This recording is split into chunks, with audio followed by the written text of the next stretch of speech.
Welcome to Chatsunami.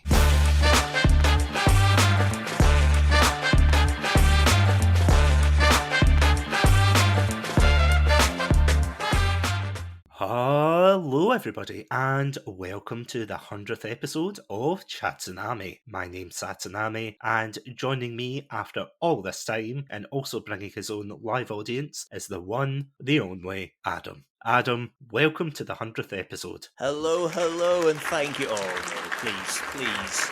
Enough of that. You're the real heroes. It's all you. But no, it's really us. Hello, it's good to be back, and I can't believe we've made it. I can't believe I've made it more than anything. I can believe you've made it because you're the rock. Satsunami is the rock that keeps the ship afloat, while I am more the anchor, dragging along, getting caught in things on the seabed. Well, if I'm the rock, you're the glue that holds us together. Well, thank you. Well, I mean, I feel that's just stroking my ego, but you know, I do appreciate. I'll never say no to that. My fragile ego. Also, before we go on, did you pay the audience? We were meant to pay them. I thought you were paying them. Maybe let's keep this. Let's maybe get the show going before. It's okay, people. Everything is fine. I've got some Skittles in my cupboard. That'll assuage them for a little bit. What's that? Your side hustle? The witch from Hansel and Gretel? I feel I'm not allowed. The Red Panda lawyer is telling me no comment. Yeah, he's got the tiny clipboard and everything and the wee earphones, and he's going, no! Shut it down. Shut it down. Yeah, David Cage is in the other corner. my mentor, David Cage. Your life coach. Yeah. I'm glad we're on the same wavelength there. I'm doing this recording in my underwear right now. No. David suggested. He does know that we've got our own equipment. He didn't have to bring the camera. Well, I did tell him that, but no, he brought everything. He brought the camera, the QuickTime events, the inappropriate nudity. I was going to say, it's weird that he brought his own penthouse with him. I know. It's quite the mess here at my abode right now, with David Cage just shoving his penthouse suite on top of the roof. Anyway, welcome, David. Should I say for legal reasons this is a joke? Yeah, let's say it, because it's 2022. We should really make that clear. I really don't want David Cage's penthouse on my roof. I feel this would be like the crime that a judge would be like, because you've besmirched the name of the sainted David Cage, we are now going to attach your house to his. I'm like, oh no! You know, and then leave origami things outside my door. I was going to say it probably would be easy to find him in Scotland, because I can't imagine there's many origami stores in Scotland. Have you not done a Google search for origami stores in your area? They're everywhere. Totally not looking that up.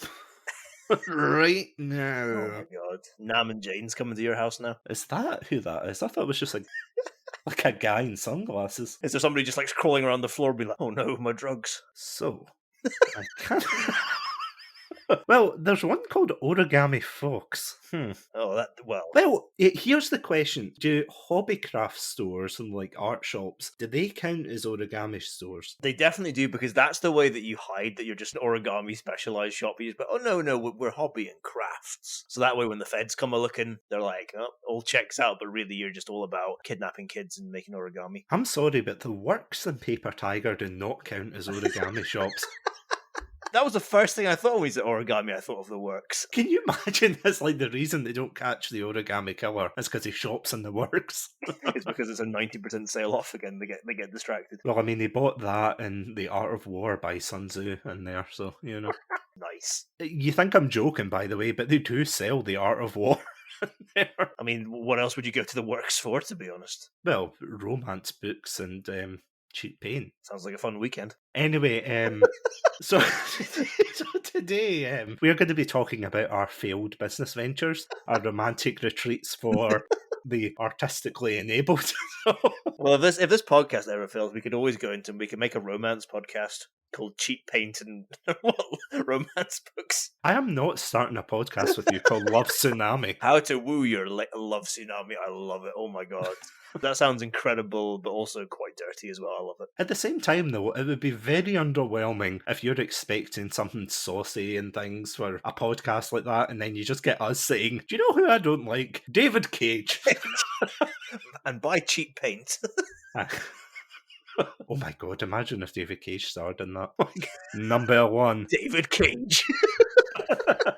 Coming to cinemas this October. Cheap Paint, starring David Cage. stage. Give me all the paint and shut it down. Shut it down. Oh, I love that video so much. Can you believe has it been over 2 years now since we filmed that Heavy Rain playthrough? My God. It must be getting close. It must be at the very least a year and a half, but probably more. Oh, I can't believe that. That is honestly one of the funnest playthroughs I think I've ever played on the channel. Oh, it's so good. Go watch it if you haven't seen it, and if you have seen it, go watch it again because I'm very proud of that one. You and I both, because if you don't want to watch the full thing, there is a compilation video over on Satsunami 42 on YouTube. So if you want to watch it, please feel free because it's absolutely fantastic. It's about an hour long, right enough, that compilation, because there were so many good moments in it. God, it was just.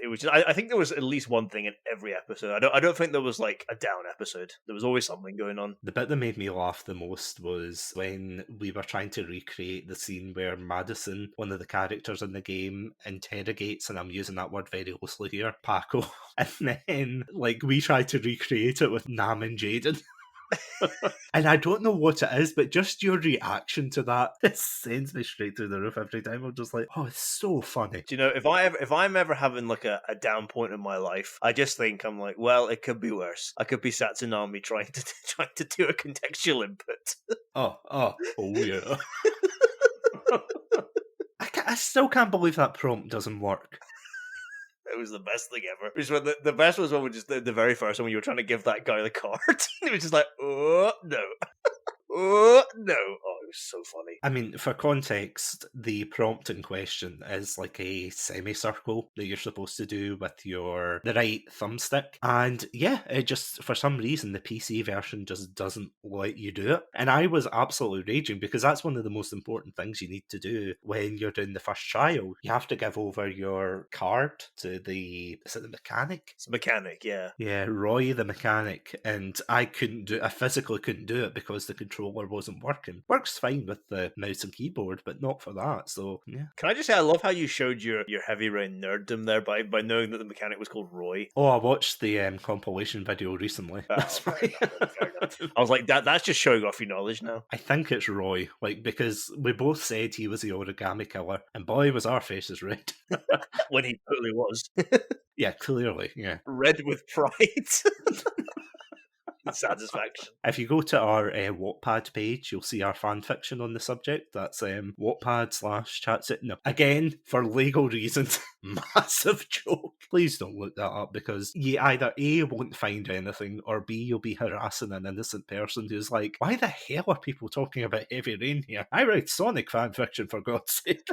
I have class. But can you believe, though, that Season 2, moving off of David Cage for a second here, but can you believe that Season 2 was like the beginning of so many new things for the podcast? Oh, no, it's amazing like what we've covered throughout these 50 episodes. As you say, new things for the podcast, but so many new experiences for myself as well. So many new games that I came across and delved into, so it's been absolutely fantastic. Not to mention we started the theme months as well, such as the Halo month, the Sonic month, which I have to admit, the Sonic month was by far my favourite. Sonic month was great. The theme months have been probably my favourite addition to the podcast this season. I love the Halo one, but I would probably agree with you. I think Sonic was the best. I think we kind of refined the concept by that point, and it was just a lot of fun for me to just like dive headfirst into the sea of Sonic that I don't think I'd even like really dabbed my toe into before. So it was a lot of fun. I'm just going to point this out again because I did point it out on the episodes itself, but I was surprised it was you who approached me and said,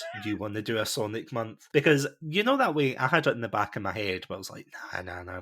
Adam's not really into Sonic. You haven't really played the games growing up, so it's like a big ask. And I was like, nah, put it to the back of my mind. And then you came up to me one day and you were just like, hey, do you want to do a Sonic month? And I was like, I thought you'd never ask. You had me at Sonic. I went from a Sonic virgin to sitting here right now in the back of my head going, running around at the speed of sound. I thought you were going to say a Sonic Chad there. No, I don't think I'm quite there yet, but yeah, good time. Just sitting there in blue body paint, just like... hey, ladies. Want to see my spin dash? Local man arrested for getting cheap blue paint everywhere. Sonic the Hedgehog killer not identified. Oh, it'll be worth it, though. Is that the one... If you could do one move from a video game would the spin dash be yours? I think I would throw up, to be honest. I still get nervous doing like a forward roll because I know, like, when I was younger, okay, for some weird reason, I used to be really good at backward rolls. Oh, nice. I don't know why, not great, I'm not saying like, oh, I was the number one in Scotland for backward rolls, but I always remember I could do them for some weird reason, but I could never do, like, I could do the front ones, but I hated doing them because I would always do it where it was like slow motion, and I was like, so my head would like be rolling across the floor, be like, this cheap gym mat that they give you, the really thin ones in school. Yeah, they'll definitely protect your neck and your spine if you land on. But what about you, actually? Would that be yours, would you say? It's very tempting. Although, like, part of me is like that thing that, like, I feel would be great in theory until, like, I instantly, like, smash through a wall or something, and or a fence or something. So, I don't know, actually. That's unlimited sprint, I think, would always be a fun one. Yeah, if you could just sprint without getting tired, that would be incredible. Or, like, the ability to, now, in fairness, we don't know what happens to the characters' like, knees and legs when they do this in games, but, like, being able to do the Call of Duty, like, slide. I can't remember what they call it, but it's not a slide dash or something, but you know what I mean? Like, when you sprint, Yeah. like, again, we don't know. Maybe they are like ripping their legs to shreds, but I'm going to presume they're not. But the ability to do that. So what you're saying is you wouldn't want the homing attack? Oh god, no! Because I always mess up the homing attack. I always end up like flying off especially in some of the games. I always ended up like flying off the edge and like killing myself. So that would clearly happen in real life. And also, why do you need a homing attack? Like what's going on in your daily life that you need a homing attack for? See, I was thinking this, I thought that it would not be useful, but then I thought, can you imagine all the people you could mess with? If you had the Mormons coming up towards your door, you'd be like, homing attack! Bum bum! Thank God I've got unlimited sprint as well. They'll never catch me. But can you imagine, right, again, it's a fun concept, but can you imagine, let's say you do that, okay, let's say the Mormons are coming up to your door to speak to you, I'm not got the time today, I'm just going to get rid of them, homing attack. You do a homing attack, and then the police arrive, you've crushed one of their heads, but hole through one of the other's bodies, and it's just there's blood and limbs and organs everywhere, and the police come up, and you're like, well, I didn't know, it was all fine in Sonic. They were robots. Yeah, exactly, like, what happens to the robots? What the hell is going to happen to a human being when you, like, homing attack into their body? But the question is, can you imagine if you're talking to like a nice old person or like a child or something, and you're like, hey, you want to see a trick? And then you jump up and you just home and dash away from them. And it's Okay. What's the distance? No, I'm not saying home and attack them. I genuinely thought that's what you meant. I thought you were talking to old Muriel and you're like, hey, do you want to see a trick? And you just homing attack straight into her. I got her rings. Zoom. Do you know what would be terrible to have? See, as like a real ability from Sonic, the boost ability. Oh, yeah, I know what you mean, because like literally I can barely get Sonic to avoid obstacles in the way, so there's no way. I mean, it would literally be, if anybody's seen The Boys, it would literally be the very first bit of The Boys is what would happen to me. I'm so sorry. Oh, I can't stop. Maria, are you breathing? Maria? Do you know who we haven't brought up yet? Who have we not brought up yet? Professor Gerald Robotnik. Oh, that was a laugh. Praise be. Let us honour. Homing attack your nearest Mormon in honour of Professor Gerald Robotnik.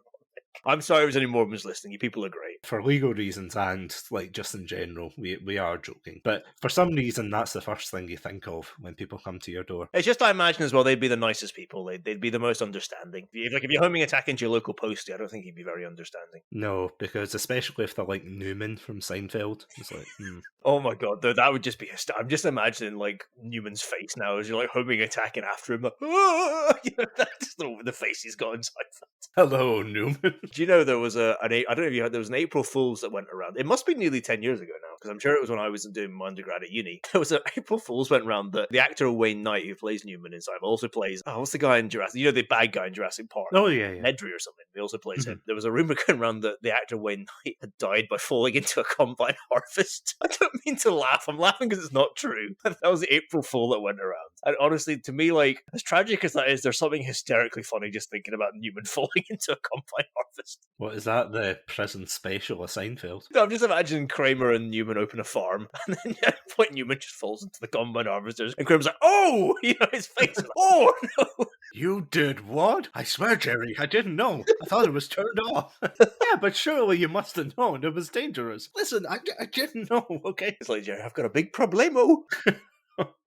Yeah, if you can't tell, I've been binging a ungodly amount of Seinfeld, partly due to one of my friends showing me it, but partly due to you as well, Adam. My incessant babbling on about it. Did I tell you, by the way, I nearly caused a Twitter war by asking God. people, what do you prefer, Friends or Seinfeld? And, for me, I never watched Seinfeld growing up, but I did watch a lot of Friends. And for some reason, I thought the nostalgia factor would be there. And don't get me wrong, there was a lot of people there that did say, oh, we like Friends better than Seinfeld. But the overwhelming majority were either Seinfeld hands down, or why not watch Frasier instead, or something else. Oh, okay. The hipsters are coming out in force. Yeah, I never watched much Frasier either, I have to say. Frasier is very good, in fact. My partner is a big fan of Frasier. It is very funny. It's all on, well, it certainly was. It was all on All 4, which is a Channel 4's streaming service here in the UK. It is very good. Like, I still prefer Seinfeld a lot more. Yeah, I've never really watched that much Friends, so I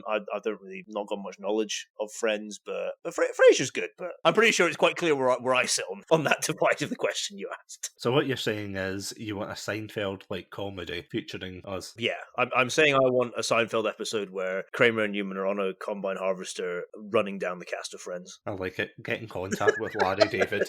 Come on, Larry, I know you're doing Curb, but this is gold. It's gold, Jerry. It's the future, Jerry.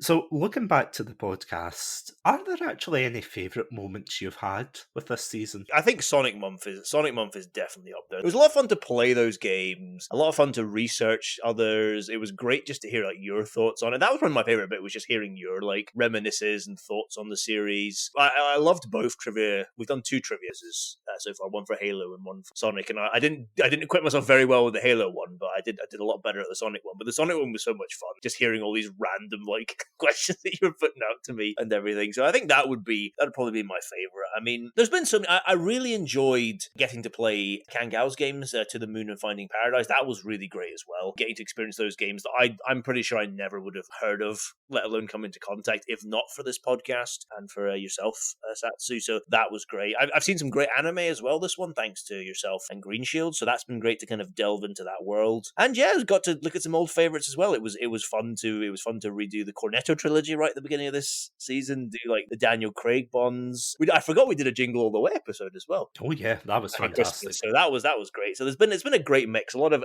great new things, but also some old classics. And it is amazing to think that we moved from going to Twitch to do these episodes, because for anyone who doesn't know, and I know I say this a lot, but we used to do these episodes live on Twitch. So the first 50 episodes, I want to say, we did them all completely live. Yeah, then we kind of moved on, and we still used the same software and things until, I can't actually remember when we made the shift, but it was like a good couple of episodes in before I discovered what Zencaster was. And again, as of this episode anyway, it's not sponsored by Zencaster, but my god, it is such a good application to use. Because do you remember how we used to do these episodes? I think I do now. I'm going to rack my brain now, because it just feels like Zencaster just feels like the way it's always been now, but as you say, it's not. Oh goodness, what was it again? So, and this is going to make me sound like an absolute barbarian, but I remember when we did it live on Twitch, I just took the audio from our streams and just edited them, which was all fair and good. But then after that, I had no idea applications like Zencaster, or I think the other popular one is Riverside.fm. There's quite a few of them, but I couldn't find any at the time. So what I would do is I would record Adam and I's calls on Streamlabs OBS. So I would basically just get up a screen, hit record, and then record our Discord audio, which I have to say, looking back on it, I'm like, how did we get to like 50 episodes that way? I don't know. That's cool. That's putting in the hard work. Yeah, that's grinding. That's grinding for that first bit. Made you the man you are today, or the red panda you are today. Sorry, I should say. Yeah, I just push back and there's no legs, no arms, just a husk of a former man. Just a torso. But no, for real, I remember doing those, and the worst ones for me were when we did 3-person interviews, or rather 3-person episodes. And I always remember doing it with yourself, me, and Craigie C, or Green Shield 95, who is of course another co-host of the channel. We did so many episodes like that, but it was just the thing I don't like about it, and this is my insecurities noise leaking through here, but one of my things was whenever one of us was talking, it was kind of hard to narrow down where the noise was coming from. So I would be talking, or you would be talking, and you might hear a bark in the background, or someone decided. In fact, the funniest one to me, I can't remember what episode it was. It might have been the Beyblade episode we did, but it was the one where we were talking about something, and then all of a sudden you just hear like glass smash in the background, and I was like, "What the hell was that? Someone breaking in?" That was on my end. I forgot I'm near a glass recycling bit. I'm so used to that noise that I don't think it registers for me. I was just like, what the hell was going on here? Yeah, like it was a lot harder back then, but because we use Zencaster, it splits up all the audio files. So it means that if I make a stupid noise, or if there's any like interference in either your end or anybody else's end, I can just edit it out easy. Again, this isn't an advert for Zencaster, but Zencaster, if you are listening, love you. It's like, I love you. Please sponsor me. Please give me money, please. We'll buy you cheap paint. Cheap paint and origami. We know how to show you a good time. We know the language of love. Anyway, this is the final episode of Chatsunami. We will be rebranding to Love Tsunami after the cancelled after 3 episodes. Anyway, it's going to be the next Love Island, damn it, okay? Oh my god, I love it. For legal reasons, no, I am not going to ask our artists that do artwork for the channel to draw like the panda or the sandwich in like a Speedo. It's not happening, guys. Oh my god, the horror. Get your minds Horror out of the a gutter. sandwich in a Speedo. While I just go vomit for a minute. Usually this is the part where I say, can you imagine that? But no, I don't want you imagining that. Live studio audience, stop. They're all throwing up at the minute. Like, I mean, considering before I recorded this, I had a toasty, and I'm thinking, what if you pulled back the toasty press and there was just a Speedo there? Like, you're like, well, I can't eat this now. Put it in the bin. Wow. We go back to talking about David Cage. This is somehow a more horrifying conversation. Here's a question for you. What would you rather talk about? David Cage or sandwiches and Speedos? David Cage.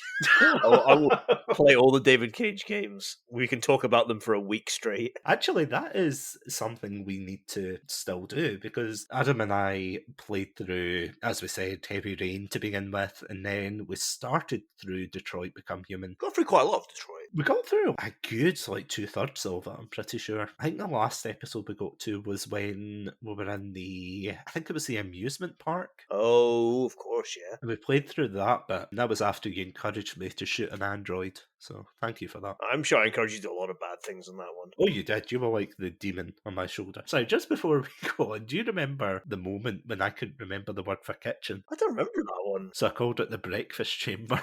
Breakfast chamber. I mean, why is it not called the breakfast chamber, in fairness? Is that a thing, though, that you would have to change throughout the day? You know, like if it's the breakfast chamber in the morning, would you have to call it the lunch chamber? No. No, you just changed the words lunch and dinner. So rather than lunch, it's now afternoon breakfast, and then rather than dinner, it's evening breakfast. I like the Easy way fix. you think. No, I like the way you think. And speaking of questions, which, yeah, I have to admit are a lot better than the ones I've been asking you just now. I don't know, these have been hard-hitting journalistic questions right now, so... Look, all I'm saying is, where were you on December 5th of last year? Um, When those postmen were mysteriously homing attacked? Well, after my afternoon breakfast, I launched up a David Cage game, and the rest is a blur, Your Honour. So, as you may know, if you follow the Chatsunami channel on Twitter, we have been asking fellow listeners and fellow podcasters, content creators for questions about, as you said, like hard-hitting questions, both on a personal level and more on a podcast level. And we've also got some really lovely audios and audio questions in. See, without any further ado, will we jump into these questions and give the people what they want rather than David Cage chat? That's true, they've indulged us long enough, they've been very patient. They have, and I'm just looking now, and yep, the audience has left the building, so now we can move on. Are you ready for the first questions? Let's do it. Okay, our first questions come from Blowfishman TV, who, if you haven't seen him already, he is a fantastic Twitch streamer and voice actor, and he's also been on the channel before. He did a lot of the JoJo's Bizarre Adventures episodes with me, and he's also been on to interview. All I'll say is, Adam, when are you going to watch JoJo's Bizarre Adventures? The day I rot in hell. No. Don't Adam! make me, damn it. No, I'm just joking. It sounds like a wild show. It sounds like something that would be worth even just watching a little bit of. Not that I'd probably understand much, but it just seems like one of these like experiences that you'd just be like, I need to at least try this in my life. So yeah, like I mean, I don't know. Well, you set up an episode and I'll get watching. And that is the genuine last episode of Chatsunami, probably. As I go insane afterwards. I'll dial in from the asylum I end up in. I'm carving the semicircle prompt into the wall. All these circles make a square. All these circles make a square. So, going back to Blowfishman TV, his first question is, what was the hardest episode to record for? That is a good question. Have you got any thoughts on this one? Very good question. I mean, not just looking at of all the episodes we've done, the answer is Birdemic because I had to watch Birdemic. True. If narrowing it down to season 2. Kind Words was a challenging. It wasn't like it was challenging to. The thing with Kind Words was more like my own kind of apprehension about going into it and like playing the game. That was kind of a challenge for me because I was kind of worried to get into it because of what it is and everything. But I'm so glad I did. Like I'm really glad to have experienced that. Outside of that, the open world one was the episode we did not that long ago about have open world games reached their limit. That was challenging in a way just because there's so much out there and there was so much interesting material and it was trying to like listen to everything I could and condense it down. And then after the episode, I found more stuff and I'm like, oh, this has been great to bring up. So that was challenging just in that way. There was so much interesting material out there. It was trying to like absorb it all. But I mean, there's nothing that I've ever thought, how the hell am I ever going to do this? But yeah, I guess maybe some of my own like assumptions and just my own like desire to know are the big challenges. But what about yourself, Satsu? Some of the episodes, I would say, maybe not on a technical level, but I remember 2 episodes I kind of struggled getting organised. And again, it's nothing to do with the people themselves because they're fantastic episodes, but it was when I did 2 of the Streamer Spotlight interviews with 2 creators from halfway across the world. That, of course, being Suzuki BGE and Glitter Kitty 1. So Glitter Kitty lives in Australia and Suzuki lives in the Philippines. So it was very hard to sync the times together, if that makes sense. It was really hard to kind of get it arranged because I was doing it at midnight my time and they were getting up really early in the morning. It was just really hard to juggle those kind of time differences. The only other one I can think of on a technical level was probably when we did the Death Note episode, because as I said, it wasn't really anything to do with the episode itself, but because we were mixing the audios together, it was quite hard to edit it together because there was like background noise from myself, from other places, and it was just really hard to splice it together and make it into like a kind of coherent and listenable episode. And again, it's nothing to do with like you guys or myself, but it's just more ever since like Zencast and things like that, we're able to like split it out, which was good. There was a lot of episodes that I feel as if this season's been a lot more hard hitting. Would you agree with that? I think so, definitely.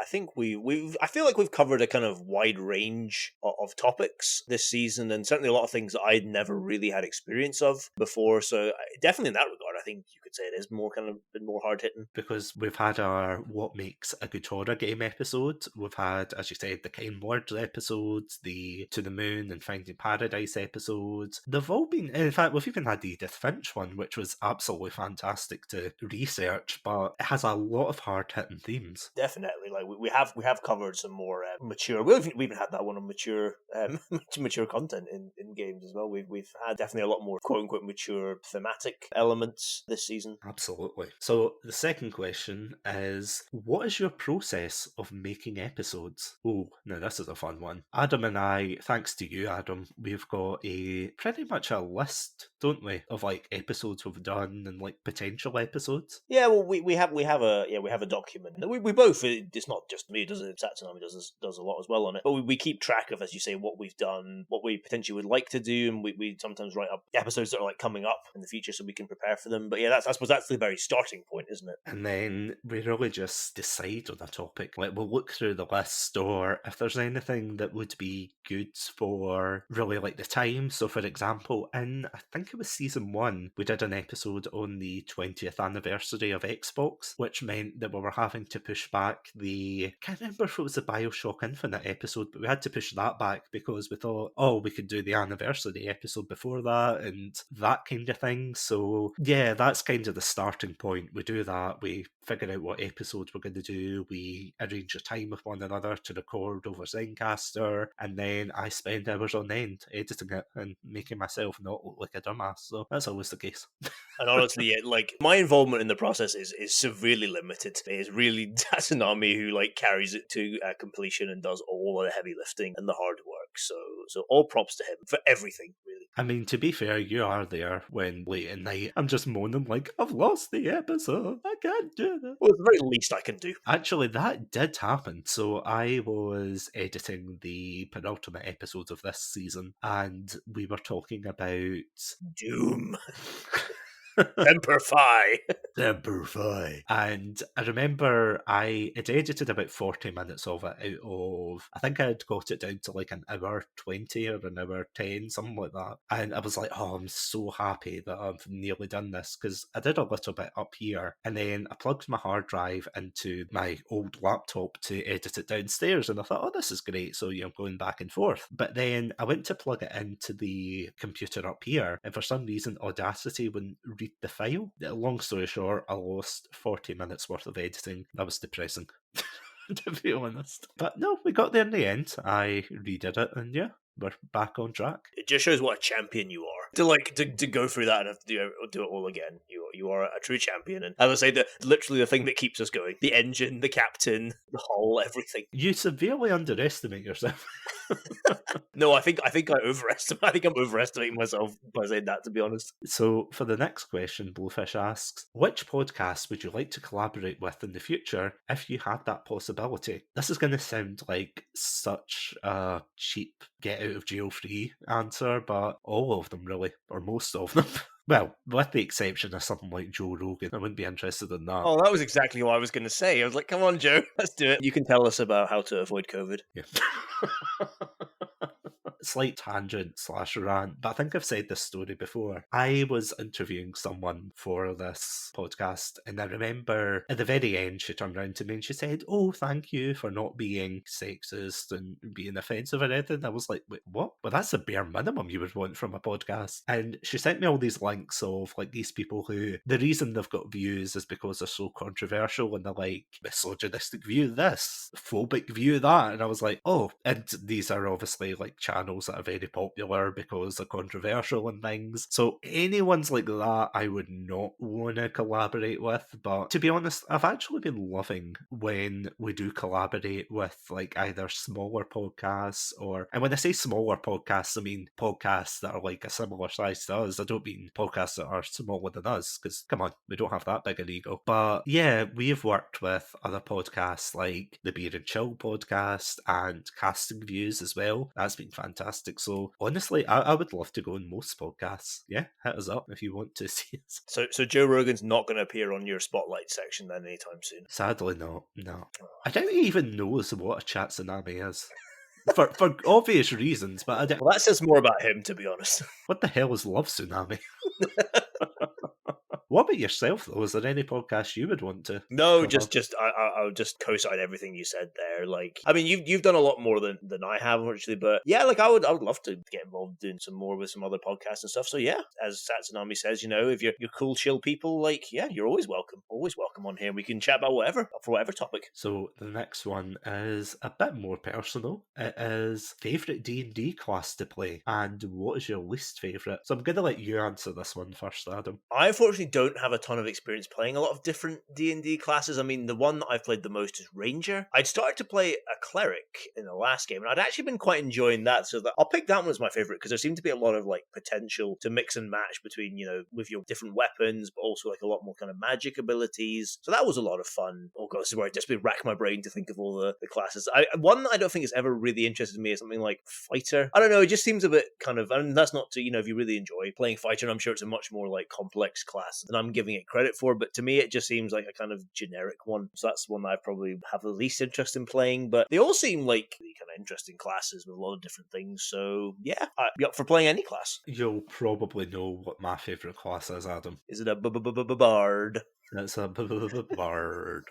Yeah, I love bards. And the reason that I chose a bard, and I think I've said this in one of the previous episodes where I talked about my first character in Dungeons & Dragons, Blumro the Bard, of course, a well-meaning gnome that got himself into some rightful shenanigans with yourself. And I remember the reason I decided to play a gnome bard was because when I was in university, one of my flatmates got me into playing a little bit of Lord of the Rings Online, which unfortunately Blimbro's characters lost to time, but I ended up choosing to play a hobbit minstrel called Blimbro, and I actually forgot that halflings were a thing in D&D. I thought, oh yeah, hobbits, yeah. And I thought, what's the closest thing to a hobbit? Oh well, a gnome. I'll go for a gnome. But in all seriousness, I'm kind of glad I went for a gnome rather than a halfling, because I don't know, it gives Blimbro his own character and everything. So yeah, no, I would say bards. Again, I'm the same. I don't really have any experience with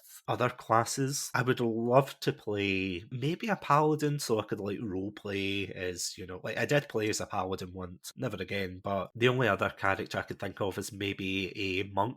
I would really love to play as a monk. But again, echoing your sentiment there, no shade to fighters or anything, but I feel as if you'd have to do a lot of role playing to keep the character interesting. But if it's your first time playing D&D, there's no right or wrong way. But actually, Adam, sorry, before we go on to the next question, did I tell you my mistake playing a bard? Oh, is this the one where you didn't do enough of the group sort of the spells and stuff? Or am I thinking of something completely different? Well, that too, but it was more the stereotypes around a bard. Have you heard these? No, what are they? There's a lot of memes online. For any D&D players, you'll know what I'm talking about here, but long story short, bards are usually characterised as quite charismatic, smooth, lady killers, flirts with anything, There's a lot of videos of people playing bards, and it's I seduced the dragon, ha ha ha ha. Now, I never played my bard this way.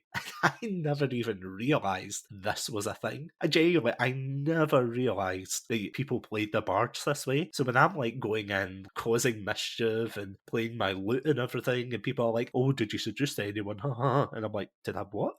I beg your pardon. I mean, you played your bard like a straight up psychopath. I did, actually, yeah. I shrunk an elf. I, punched the main villain. I ended up, punching the big bad in our campaign, and I got a nat 20, and even though gnomes aren't known for, their strength or anything, I punched them, directly in the you-know-what, and got a nat 20, thought, this is the best punch ever. And then I realised it was a clone of him. It was a kind of hologram clone thing, and I was like, God damn it, I'd wasted my one good punch for the whole campaign. But yeah, moving on. How hard is your work/life balance? Again, moving that on to you, Adam. What would you say? Again, I feel bad, but again, because I have such a comparatively limited involvement in the podcast, it's not too bad for me. I mean, it's maybe got a little bit trickier recently because I've started up a new job, which involves me doing a bit of commuting, so I don't have as much time I have to be a bit more restricted in my recording time now with Satsu. But I mean, really, again, it's really nothing I can complain about. I think that's your best answering this question. As I say, you do literally all the heavy lifting and everything to keep this podcast afloat. All I would say is I'm just really glad that I work from home just now. That might change. I don't know. The day that changes, there probably will be less content in the channel, but because I work from home, I'm able to keep an eye on the social media side of it. I'm able to edit after work. Yeah, that's kind of handy, but I have to admit, I sometimes don't know when to stop treating things, if that makes sense, as content. It's I'll be watching something on Netflix and I'll be like, oh, I enjoyed this show. And then 2 seconds later, I'm like, I wonder if I should ask Adam if we should do an episode on this. And I'm like, yeah, no. So next question, favourite anime of all time? And I'm assuming yours would be Beyblade? Of course, Beyblade. I mean, apart from Beyblade, probably what's it called? After School Dice Club is one of the first ones I watched, and I found it very sweet and wholesome. There's only one season of it. I don't know if there's ever going to be any more, but I really enjoyed that one. But yeah, I mean, of course, Beyblade is the right one because Carlos is my boy. What, the 40-year-old man masquerading as a 15-year-old?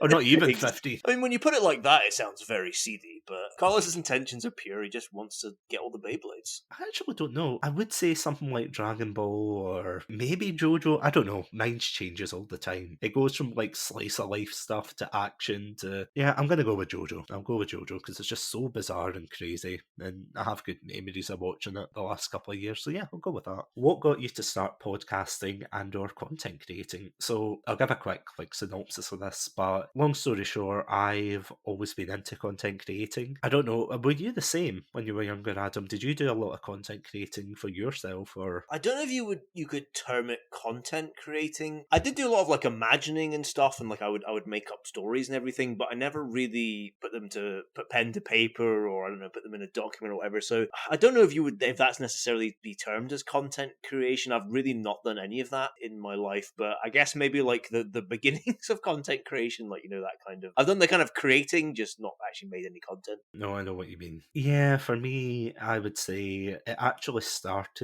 probably actually started when I was in high school, because I used to have, and this is how old I am now, but I used to have a Bebo page years ago that was about gaming and everything, and absolutely loved doing it. And then when Bebo got shut down, or rather, everyone migrated from Bebo to Facebook. So just to clarify to anyone outside of Europe, yeah, Bebo was like this old social media site before Facebook became so popular. So I did stuff for that. I sometimes did like funny YouTube videos. I've even got a video, and you will never find it, but it is a video where I recreated a scene from Dragon Ball with Sonic sprites, and I think I got like 8,000 views for that, or something 10 years on, or even longer than that. I don't even know if the video's still up, to be honest. That's pretty impressive, though. Yeah, and people still comment on it, things like, "Oh, you shouldn't have used Big for this character. Oh, you shouldn't have used Sonic for that." And I'm like, Get out here, nerds. it was like, it's a video that's like over 10 years old. Come on, guys, come on. So it kind of just grew from that. I did a lot of creative writing. When the pandemic hit, I was really into my language learning. So I tried doing like videos based on language learning. Didn't really take to that as much. And then Craigie C, of course, from the Beer and Chill podcast, he said, "Why don't you do Twitch streaming?" And I was like, yeah, sure, why not? So I gave it a go. I went down the rabbit hole. And then while I was talking on stream, I kind of thought, you know what? Why don't I do a podcast? Fortunately, because I have to admit, when I started podcasting, I didn't actually realise how long it would go on for, and I didn't really have a plan. I got Craigie C on, and then I thought, okay, who else can I get? And of course, I asked you to come on for the Halo retrospective one, and then you had actually asked me, oh, do you need someone to co-host with you? And going back to what I was saying earlier about you being the glue of the channel, genuinely are, because I think if you hadn't said that or done that at the time, I don't know if the podcast would have still kept going, or I would have been couch surfing from co-host to co-host. So yeah, thank you, Adam, for that. That's very kind of you to say, and I'm glad if I've at least been able to have that sort of impact on the show, even in any small way. Yeah, I'm like a bad rash. If you've not been able to get rid of me for 2 years, we're coming up to 2 years now. Please don't go see your doctor. I don't want to go. I was going to say the best kind of rash, but that's not a thing. That best kind of rash, people. Yeah. That one that you don't get prescription cream for, yeah. That's the one you keep with you. And the final question is, how do you personally deal with burnout? For me personally, I would say I just walk away from it. I'm not saying run away from your problems, but I usually take a step back and I say to myself, not so much like, not today, but like I'll take a step back and I'll kind of reassess the situation, and I'll vent to my friends and things. Like, I vented to you several times, Adam, about saying, oh, this isn't working, or oh, I've made a mess up in the editing or something. But what about yourself, though? Like, what would your advice be for people dealing with burnout? Yeah, I agree. To take a step back, I mean, if you get a chance, if you've got any time, maybe do something completely unrelated. Maybe something that's completely unrelated to anything you're doing in terms of like content creation, podcast, and whatever. If you can, I know it's not always possible, but if you can, maybe just doing something different will help refresh you a little bit. Yeah, like I basically would co-sign what you said. I think that's like the best way to approach it, to be honest. I've heard so many people in the past say things like, well, when I say things in the past, I mean that kind of grind culture of, if you're going through hell, keep going, which I know it's a Winston Churchill quote. That's not that's not a grind quote exactly, but well-known content creator Winston Churchill. well, I mean, to be fair, he had a lot of content back in the day. Anyway, oh, that's true. this isn't a history podcast yet. Yeah, there's a lot of people that say, oh, if you're going through hell with this, keep going, keep pushing through. And it's like, I would severely disagree with that. If you're feeling tired with what you're creating, please take your mental health breaks, step back a little bit. Just don't push yourself if you're not feeling it. Because I made the mistake of doing that when I was Twitch streaming. Like, I would stream even though I felt down, even though I felt depressed about about certain things, and I was like, yeah, I would watch back the VODs and it would come through, like your energy does come through. And there's that sense of toxic positivity as well. People will come in and they'll say, oh, everything's lovely with the world. You're not going through as many hardships as X or Y person. And just because you're not going through world ending situations, it doesn't mean that you can't feel the way you feel. So, yeah, again, kind of step back, take time to yourself. Thank you to Blowfishman TV for sending in those questions. We now have questions from another friend of the channel, Super Shadow 271, who has also been on the channel talking about Sonic. You ready for the first question? Hit me with it. Super Shadow asks, do you have any recommendations for content creators of any kind when it comes to keeping content fresh? I would say personally to do stuff that you enjoy, because I think the worst thing is if you jump on a trend that other people are, jumping onto, but your heart isn't really in it. You might get like views in the short term, but as soon as you jump to something else, all those people are going to leave, because much like the live audience that we just paid for and walked through the door there, oh, that joke's not going to get old. Yeah, people are going to tell if you're phoning it in, because at the end of the day, audiences aren't dumb. They're going to know that something's up. But what would your advice be, though, Adam? I think this is going to sound like a bad record now, but I think I would echo you again. Annoyingly, I'm saying this annoyingly, but annoyingly, Satsunami has the way of like saying all the key points. You always seem to know exactly what the most salient points are for anything, and I'm just like, I agree with Satsunami, like some terrible political ad. But yeah, I honestly can't. I can't think of anything else that I would say. So again, I'll be terrible and co-sign with you. All those years at university just have left me a nervous wreck. All my years wasted because apparently I have no capacity for original thought now. So the next question is a Sonic themed question. Super Shadow asks, when will Satsu give Sonic Lost World the respect it deserves? Never. Next question. Is it your least favorite? I didn't play it, unfortunately. It was one I couldn't get a hold of easily. But would you say it's your least favorite Sonic game? Probably not my least favourite, but Okay.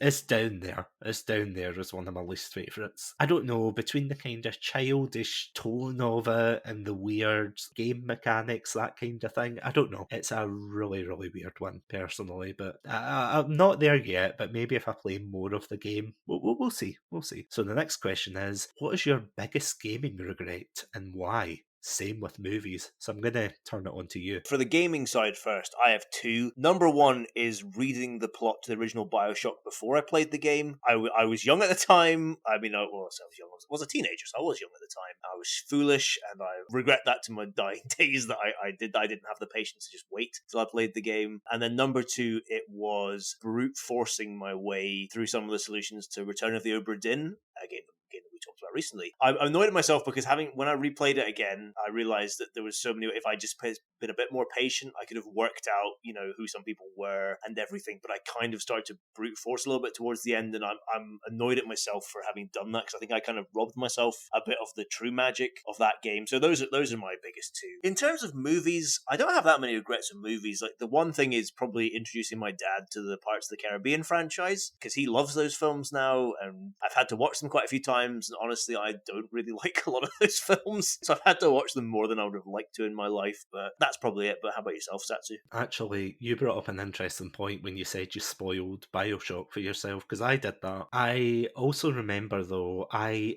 used to do this a lot in university because, the stereotype poor student. But obviously, I couldn't afford to go out and buy hundreds of like AAA titles at the time. So I remember I would read or watch videos of playthroughs on these certain games. And one of the ones that I did watch, which I regret now, is Spec Ops The Line, because I feel as if I played through that fresh at the time, that would have been like a hard-hitting game. Yeah, I've kind of spoiled it for myself. I still would like to go back and play it. I would like to go and actually play it and experience it for myself. But yeah, I kind of feel bad that I spoiled that. Same with Bioshock as well. The other thing, streaming-wise, is the fact that I streamed Red Dead Redemption 2, and I feel personally that was a big mistake, because I felt a need to rush through the game. So I think I completed it in just over 6 hours, maybe 7. Not 6 hours, but 6 sessions, so maybe closer to 12. But it's just, I felt as if I had to rush through it. I didn't enjoy it as much as the first one. You had to juggle the chat, and that was my first time playing through it. So yeah, that's my kind of regret game-wise. Movie-wise, I paid full price to see a 3D version of Ghost Rider 2. Sucker. It was not cheap. I still want my money back. Yeah, that was not great. Yeah, the only other thing I can think of is having the displeasure to watch Turkish Star Wars. But that's not necessarily my fault, and it's not the fault of our friend Craigie C who showed us the film, because we all thought, oh, it's going to be this funny, oh, we can make fun of it, we can have a laugh, and it's just boring. It's just the most boring film of it. I would watch 1,000 Birdemics before I would watch that, honestly. Oh, wow. Yeah, I genuinely would. Fight me IRL, I would. Genuinely. And the final question is, Gex or Bubsy? Do you know any of Gex. these? Really? Well, Gex is a lizard. I know that. I Yeah. think Gex is a lizard, and Yeah. I know Bubsy from his stupid face. So I'll go Gex. I really don't know that much about Gex, but I like lizards. Do you know, I don't know much about either of these characters other than what I've seen in videos, but I'm pretty sure Gex was one of the last games I ever played before the millennium. That's cool. Ooh. Well, the reason being, I'm sure it was Gex. If not, there was a very similar platformer. There must have been a similar platformer with a lizard, but I'm sure it was Gex. The reason I know that is because during the millennium, one of my neighbours was having a party, so all the kids were upstairs playing like the PlayStation, and one of those games was, of course, Gex. And I remember I was just more interested in playing Gex than I was actually, bringing in the bells. And do you want to know what my very first game was for the year 2000? Oh, I know this one because I'm a true fan. It was Sonic CD, right? It was a demo for Sonic CD. Yeah, I remember you saying that. Yeah, because I was walking home with, well remembered, by the way. Well, I'm a true fan. What can I say? Exactly. You've got the t-shirt and everything. Yeah, I was walking home with my mum and dad. I remember turning around to them and saying, oh, can I play Sonic on the PC? And they're like, yeah, sure, for a couple of minutes. I was like, yay. And, I played through the first level. I think it's Palm Tree Panic or something. I can't remember, but because it's not one of my favourite games, ironically enough. But yeah, brought in the 21st century with Sonic. So yeah, that's the kind of fan I am. The Century of Sonic. The next question we have is all the way from Egypt, a podcaster called Gihad, who runs a podcast called Illegible Scribbles. And she asks, how do you stick with your niche along the many episodes you've created so far? Good question. It's a very good question, that one. Again, you'll be able to answer this better than I do, but I feel like our niche is, as much as our niche, it's quite broad in a way, because we cover, video games, films, TV. You've done things on like content creation and things like that. So I think because it's relatively broad, there's a lot of ways to go. So I think that helps us in a way. But what do you think? No, I would agree with that. It's really difficult to narrow yourself down to a particular topic, because if you're doing it, if you're just focusing on video games or you're focusing on something direct, like it's the same with Twitch streaming. If you focus yourself on one video game, you are going to get like a bigger audience from that, don't get me wrong, but as soon as you decide, oh, I want to play this game, or oh, I want to do this topic, then people aren't going to really follow along with you. It's just giving ourselves that flexibility. Maybe in the short term, it's not great for like growth for the channel, but for the long term, I think it does work. So the next question is it hard to work on the podcast with a partner? Absolutely, 100%. You can be honest here, I was going to say. Let me have it. No, see, in all honesty, it's actually been fantastic working with you on this, because as much as I like hearing my own voice clearly, as I said before, I did a lot of Twitch streaming, I had to listen to my own voice, and I do like talking to people and things like that, but with yourself, Adam, or Green Shield, or Craigie C, or anyone else who's been on, it's nice to have someone to like challenge what you're saying, or kind of bring up interesting points, because it is one thing if I just sat here and said, I think Sonic's a great game, like all Chatsunami episodes from my end, but the fact, like, Adam, you come in with a new perspective and you say, well, I think this, and it's something I think, oh, well, I never really considered that, and it is great getting that balance, but would you agree with that? Completely. Like, again, co-sign everything you said. As well, I think doing the podcast with a partner as well, you get introduced to a lot newer things that you probably, well, certainly I don't think I would have, tried without your encouragement and a thought of like, oh, that would be fun to talk about on a podcast. So I say again, I don't think I'd ever have come across Kangao's games at all. I definitely wouldn't have watched, a lot of the anime I've seen for this season. Don't think I'd ever would have played a Sonic game. I wouldn't have like dived into that kind of universe. So from that perspective, it is great, because I think working by yourself, you can very much focus on things that you know well, that you like and everything, and maybe you don't feel as encouraged to like branch out and try new things. You really do, and you get exposed exposed to a lot more stuff. So it's for me, it's great in that respect. I would agree with that, because without the podcast, I probably wouldn't have played Edith Finch until I was like the same age as Edie Finch. Too on your deathbed. Yeah, just have a mural of myself in the tree trunk. So the next question is, do you prepare the episodes by writing scripts? If yes, how do you keep it natural? To be honest, we really improvise these episodes, don't we? If you can ever tell from Satsunami does a great job editing, but if you heard the raw footage and listened to me bumble and stumble my way over things, you'd be like, yeah, he's definitely not reading from a script. Same here. The amount of times I've said something and then I've been like, blah, blah, blah, blah, blah, and tried to say it again, and you're like, oh boy. The only time I write a script for the episodes is when I write them for the Chatsu shorts. So, like the kind of short 10-minute episodes, and I want to kind of articulate myself without utterly rambling into the mic, which I usually do. But yeah, that's what I usually do. Unless it's a Chatsu short, we just keep it free and easy. That's our motto. Yeah. Free and easy and cheap paint. I mean, if you've heard the ending, stay safe, stay awesome, stay hydrated, keep it free and easy, and cheap paint. So, next question is, name the platforms you've used so far and which is the best. So, in terms of platforms, I'm going to assume you mean the podcast platform. So, we actually started out on Anchor and now we're hosted on Zencaster as of this episode. It's kind of early days to say, but I feel as if there's more growth on Zencaster. But in terms of like social media platforms, I would say we're quite active on Twitter and TikTok as well. As of this episode, I was telling you about the Cyberpunk video I posted, didn't I? That was a great video, by the way. Like I think I've actually told you, but that's such a great TikTok. Slight spoilers to Resident Evil Netflix, if that's the right term for it. But for the Netflix series, if you haven't watched it and you don't want spoiled, maybe skip ahead like 15 seconds. But basically, there's a scene in that where one of the main characters ends up like dancing to Dua Lipa's... What is that song called, actually?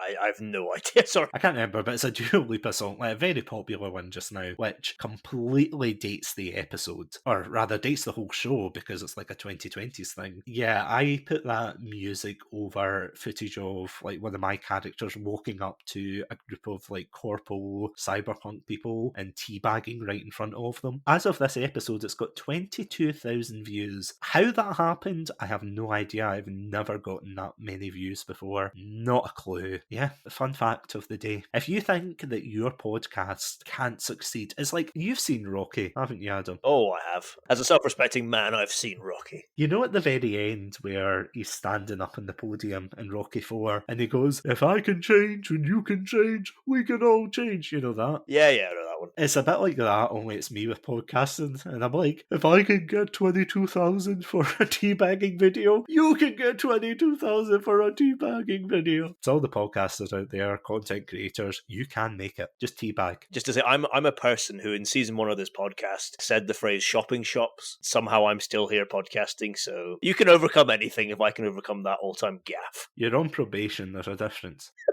I think I should be on lifetime probation for that, like brain fart. So the next question submitted by Gihad is, do you use Buy Me Coffee or Patreon, and do you think these are effective to earn money through your content? I used to use Coffee, or Ko-fi, I think it's called, for the stream, but I feel as if unless you have like a huge following, or you have like a very engaged community, then you'll get some money, but you won't get a lot from it. Like, would you agree with that? Yeah, I can definitely see that. I mean, if you go on a lot of YouTube videos and podcasts and everything, you do that. It's quite a common thing to see, something of that type, Patreon or whatever. But yeah, I can see what you're saying. I think you're right. As in, if you get like a devoted following, I think it could be it definitely would be a very good thing. But yeah, I suppose it might be of maybe more limited utility in the beginning, but I'm sure it could still be helpful. I think later on we should definitely have something like that, but at the same time, I don't think it's like a surefire way to get money for your content. And again, like, we wouldn't be banging on people's doors to be like, knock, knock, you know what time it is. Donate or get homing attacked. Yeah, I would say it's like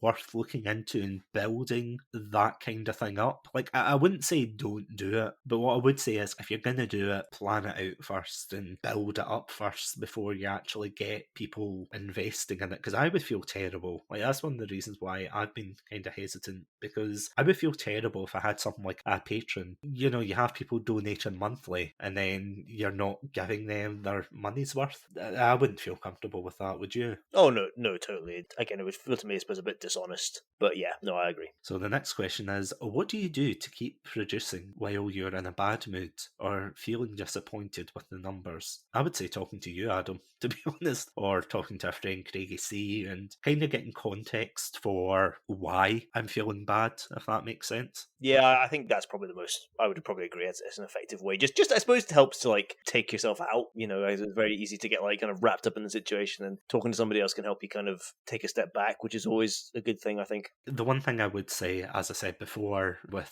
I think it was Blowfish Man TV's question, was take a step back. Like, if you've got burnout or things aren't going the way you think, like, genuinely take a step back and the numbers will come eventually. Like, it might not be overnight, it might not be in the next few months, it might not even be in a year, because I remember when I started streaming, and I think last time I checked, I have like 1.3,000, give or take, followers. But back when I started, I really struggled to get the first 50. And at the end of the day, this kind of leads into the last question, which is, do numbers mean anything to you? And I'm not going to sit here and pretend like, oh, numbers don't matter. Objectively, they really don't. Because I've seen some creators who, they have hundreds of thousands of followers, but then when they do like a Twitch stream or they do like a podcast, they'll only get like a handful of listeners or viewers, whereas you'll get some people with like a very, very tiny audience, but they've got so many people engaging with them. And I'm not going to sit here and be like, oh, they don't mean anything, because it can hurt when you have an episode that you put your blood, sweat and tears into, and then someone turns around and says, oh yeah, 5 people liked it, 12 disliked it, or you only get 5 views. Like, that can be hurtful, but it's more how you deal with that. Like, how do you react? How do you move forward? Do you take it in a constructive way? Is there anything you would add to that, Adam? No, again, you're far more knowledgeable on this topic than me. It's not, the number side of it is not something that I engage with a lot, because, like I said, you deal far more with basically every aspect of the podcast, but especially that side of it, you deal with something more. So it's not something I've really, fortunately, had to kind of think about myself. But everything that you said there, I think, is perfect advice again, and I think that's the way to kind of to deal with it. Yeah, don't feel like you have to minimize the impact of it and be like, oh, well, it's not something that should matter to me, and just try and power on. I think it's okay to admit that it's something that bothers you or something that maybe brings you down, and I think admitting that is probably the first step to actually being more comfortable with it, and maybe not letting it bother you as much. If it stops being fun, then yeah, take a step back, talk to someone you trust, whether it's a family member, whether it's a friend. Like, don't worry about feeling bad about it, because we're all human. You're allowed to feel bad if numbers don't match what you expected. But yeah, honestly, I feel like I should do an entire episode on that topic, because it does definitely seem like something that affects a lot of content creators. You've got lots of really valuable advice as well, I think, so I think people would appreciate hearing that. As I'm sweating, thinking, please tell me I've got valuable advice. Not to say that you have to do it, so I feel like I'm forcing you into a corner now and being like, next week, coming up. My snake oil. Satsunami reveals all. Exactly. We'll drive around in the wagon like, was it Charles West Dickens or something from the first Red Dead Redemption? That's exactly who I was thinking. I was like, I love that character. Oh, he's so good, yeah. So great. So the next question comes from our very own co-host of the Chatsunami segment, Green Shield 95. And Green Shield asks, is there any topic that you've covered that you would like to revisit? Ooh, I'll give that one to you first of all. There's nothing in season 2, because I think, well, from my perspective anyway, I feel like we've done a really good job with all the topics we did in season 2. I always did want to redo the first episode I was on, which was the Halo one, but we did redo that one, and I'm a lot more happy with that second episode of the podcast, the first one that I was on, is still a great episodes, all because of Satsu, nothing to do with me. But I feel at least I was able to get a bit of personal redemption because we redid it with Halo Month. So we did do an episode on shooter games back in season 1. I've always thought that I think because the topic again is quite broad, I've always thought there might be more there. There's nothing really there's no like topic that I'm desperate to go back to, because I think for the most part we've done a really good job in covering kind of every aspect of it, and I quite enjoy doing new things. If that was maybe the one that I would say go back to. What about yourself? Yeah, I would totally agree with that. The only thing I would say for season 1, and it's something we have actually improved on, but it was more the kind of style that I did a lot of episodes in. Like, if we're talking about a film, we would recount the play-by-play of what happens, which, don't get me wrong, that is one of my favourite episodes, the Silent Night, Deadly Night one, and Bone Alone. That's by far still one of my favourite episodes, and I wouldn't want to change that. But there was some others, like the JoJo's Bizarre Adventure ones, which, don't get me wrong, I love those episodes, and I think they're really well done, but there's a lot of it where I feel as if we were just recounting what was going on and things, and I don't know whether it kind of took away from the kind of analytical side of it. In all honesty, that's me just nitpicking, because there's not really many, other than obviously the early ones. I would probably like to redo the first episode with myself and Craigie C. Nothing against the content itself, but I feel as if because that was my very first episode, then, you know, like I came across quite nervous and it just wasn't great. But yeah, maybe that one, but it is what it is. It's like now the podcast is what it is because we've kind of learned and evolved, as cheesy as that is. So I'm going to move on to the next question. Green Shield also says, why don't the hosts ask where Green Shield is more often? Listen, Green Shield, we put your picture on the side of like the milk cartons, okay? Give us a call, okay? We're worried about you. I also try not to bring up your name, Green Shields, because I'm terrified that Satsunami will realise that the most sensible thing to do is to kick me off of the podcast and bring you in. So I try not to mention you too much. You're out. I love you, man, but you're my rival in this. I've got to think business first. Just joking.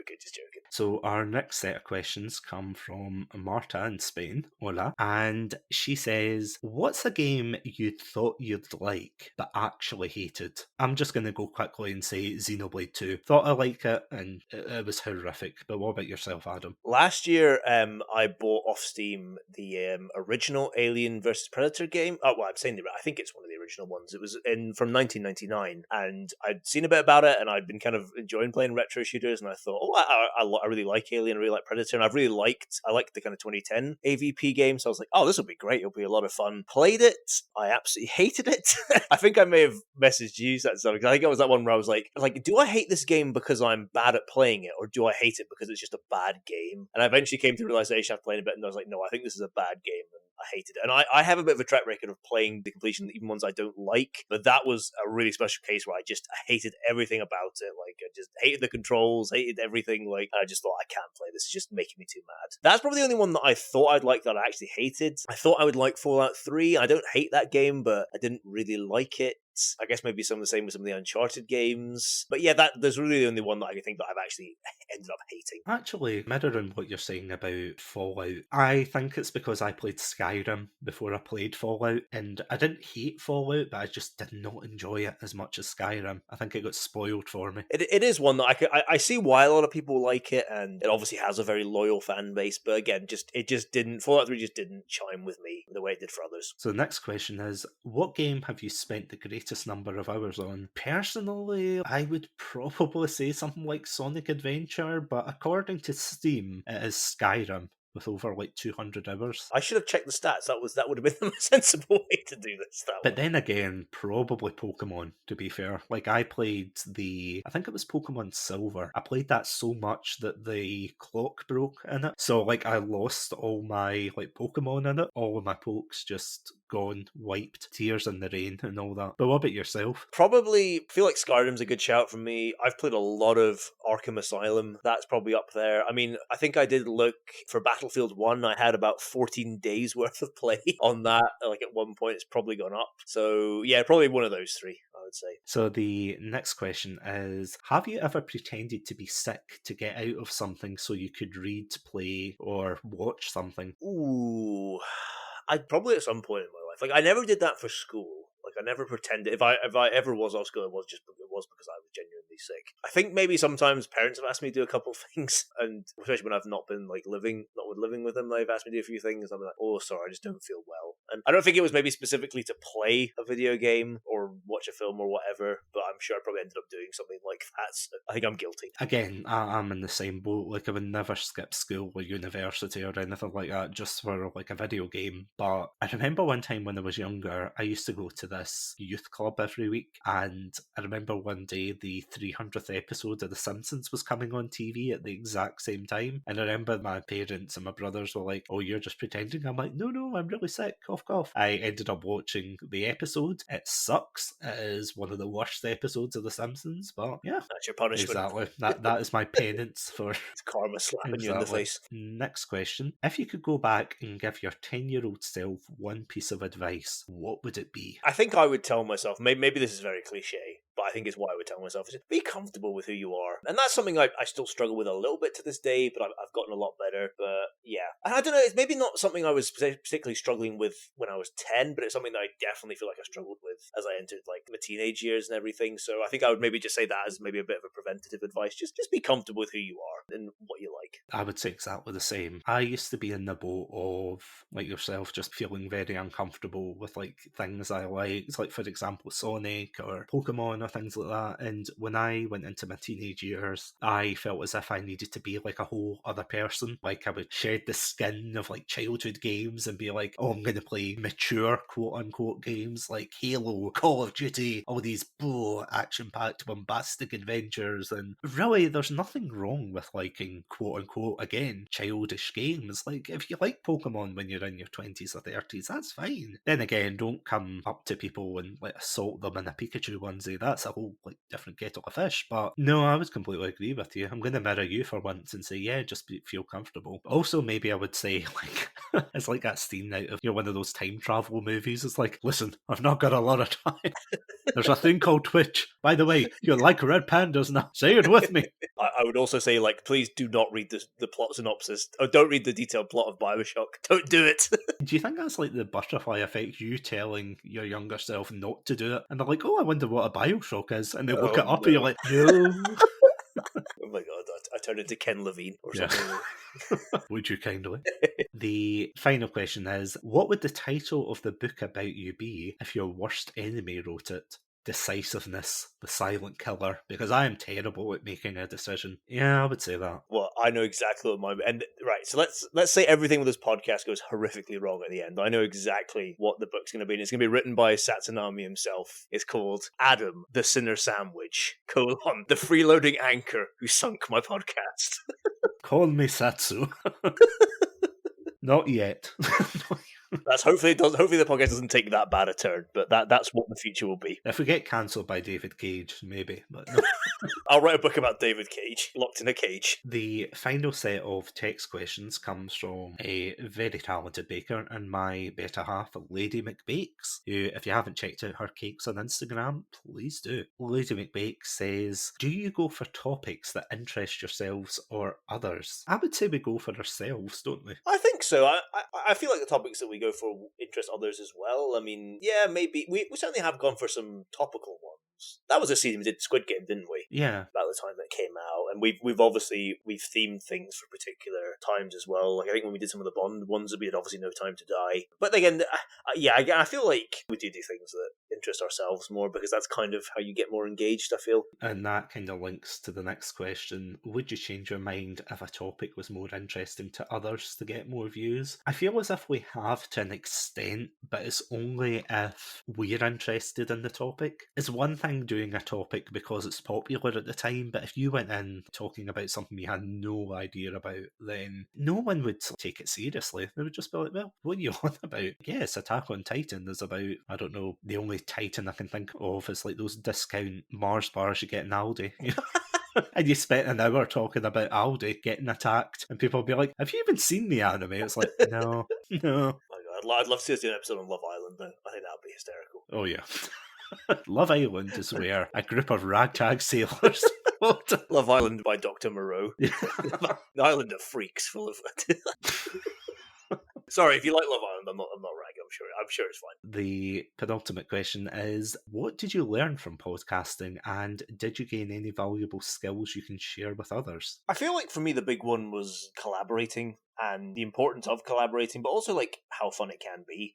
I'm used to doing things kind of more by myself and everything, so it was nice to get a kind of change of perspective and to work with somebody else. And it's actually a really great way. I think I've learned to really value that, which I think is a really important life skill in itself. So that'd be the one I'd pick. I would say the same as well. This is going to sound more cliche as well, but I would emphasise getting to feel more comfortable with yourself as a person. And I was thinking about this before when I was reading through the questions, but I remember listening to my voice on audio and I would like cringe and be like, oh no, it's me. And I severely suffered from that when I started making like language videos on YouTube, and then I made the Twitch streams and I was just like, oh, I hate my voice. But now I really don't care. Like, I can listen to my voice for hours as per the podcast. And honestly, it's fantastic to be able to be like, oh, I'm getting more confident in myself. I'm actually learning as well. As you said, I'm learning these skills to work with others. Yeah, no, it's absolutely fantastic. And it gives me more confidence to be able to go through these situations and, yeah, just absolutely nail it. So I would say if you're struggling with self-confidence, start a podcast. The final question is, would you ever be tempted to change your content to something else? Now, this is an interesting one because this actually stems from a TikTok that I was showing Lady McBakes, where Lady McBakes and we went away to the London Warner Brothers Harry Potter studio, try saying that 5 times, and we went there to like kind of explore sets of Harry Potter. It was really fun, but the only thing was I ended up posting a lot of videos from that trip, and it seems that a lot of like my, to put it nicely, shit posts have taken off from that, and that was kind of the inspiration behind that. Like, would we ever do anything to do with traveling, or maybe in our case, Adam, like history? Would you say you'd be tempted to try like other topics for the podcast? I would be tempted,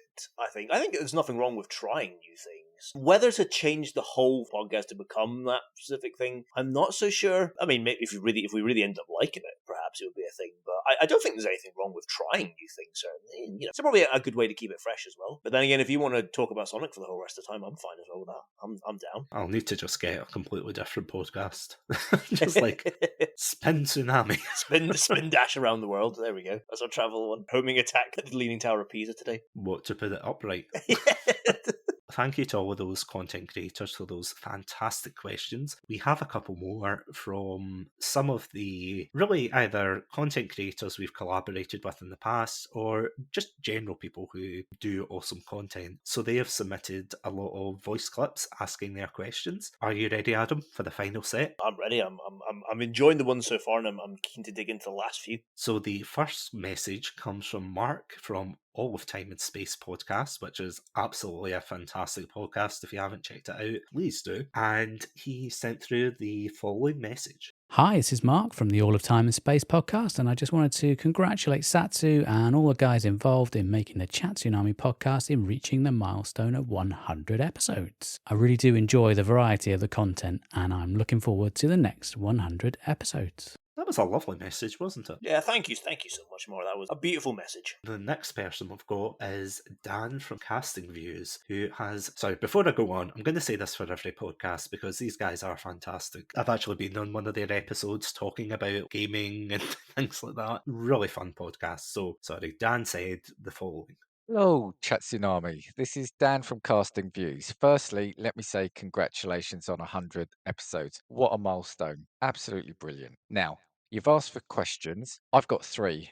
Am I allowed to ask you 3? Well, I don't think you can refuse, as that would be rude. So, yeah, you're going to have 3 questions. Firstly, what 2 game worlds would you love to see collide? For example, would you love to see Marcus Phoenix from Gears of War running in the Sonic world? Would you love to see Sonic fighting alongside Master Chief in Halo? So, yeah, your gaming world mashups. What would you want to see? Question 2. If you woke up tomorrow in a gaming world, which would be an absolute nightmare to wake up in and why? And which would be your kind of gaming heaven to wake up in and why? And lastly, which game mechanic do you just want to get rid of? Tomorrow, developers are not allowed to make that game mechanic anymore. Once again, congratulations on your 100 episodes. Here's to the next 100. Those are some really interesting questions. So he asked 3 there. So the first one was, what 2 game worlds would you like to see collide? Do you know what I'm going to say for this one? I Oh don't know no. how you're going to react to this. Part of me would kind of love to see Sonic in the world of GTA. Have you not seen the mods?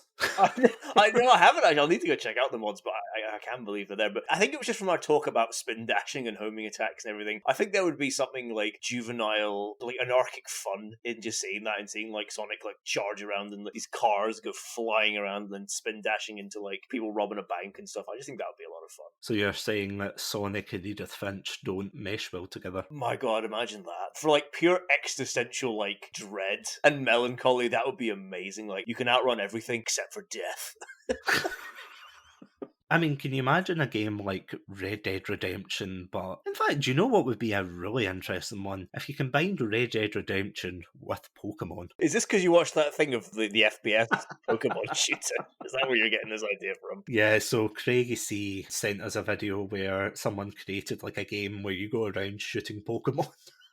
Well, that already exists. There's a game coming out called Pal World, and it's a very similar vein of mystical creatures that you have to shoot with a gun. My God, about time. Those damn mystical creatures. Well, I mean, as Dan said in his question, talking about Sonic and Halo. That would be a cool one. Like, I feel like we've seen a little bit of it, but obviously it would be great to see Doom and Animal Crossing combine even more fully. We've seen a sliver of it now with the Doom Slayer and Isabelle, but let's explore that more fully. Come on, Nintendo. You know what? I redact my answer. Definitely. Where's the Doom cut, Nintendo? Where's the Doom cut of Animal Crossing? You promised us, Nintendo. We asked for so little. Isn't Doom out on the Switch? Or am I Yeah, misremembering? no, they all came out. I think they all came out anyway, so what's the excuse now? Exactly. Cowards. Anyway, if you woke up in a gaming world, which one would be your heaven or hell? Oh, I think hell for me would be Pokemon, which you would think that would be my heaven until you realise Pokemon Beedrill exists, and I am deathly afraid of wasps and creatures like that. That would be the worst thing. Oh my God. Whenever people play Pokemon, they're like, oh, look at these fluffy creatures. Oh, we're going to go on an adventure. Oh, can you imagine fighting something like Articuno or Mewtwo or things? No, I would shit myself if I got to Viridian Forest. I couldn't go into Viridian Forest. I'd just be like, nah, not for me. No, I'll take an Uber to the next town. I'm not... Also, ghosts exist in the Pokemon world. Like, it's a confirmed fact. They get even worse. Like, there's genuinely some, like, horror bait they just shove into the later games. It's like there's a sandcastle that kills people, and I think I've sent you the picture, but it's like a picture of this sandcastle pulling down Pikachu into the sands. Like, why would you want to live in a world like that? It's bad enough creatures in this world. Why would you want to live in that where they have superpowers? It's an excellent point. Oh, I mean, if I was doing a cliche, I would say Sonic, but then again, things get blown up, and I don't want to be a robot. You don't want to get spin dashed to death either. Like, what would yours be? I think my heaven, like, and maybe it's because we mentioned it there, I think Animal Crossing would be like a really fun, chill place just to hang out. And I mean, I know you get massively in debt from Tom Nook, but you know, debt's a fact of real life right now. So, you know, at least I'm accustomed to that. I think honestly, my hell would be something like the Tomb Raider games or the Uncharted games, just because as somebody who really enjoys history, just having to watch all these ancient historic places just get destroyed by like Nathan Drake because he's like quipping away, like knocking down all this stuff would just be my nightmare, my utter hell. Probably come and snap my neck as well because he's a psychopath. I was going to say, is your hell not The Last of Us then? Oh, I mean, in both ways, yes, because it's like a horrific world, but also as well because then everybody would come and tell me, isn't this the greatest thing ever? But no!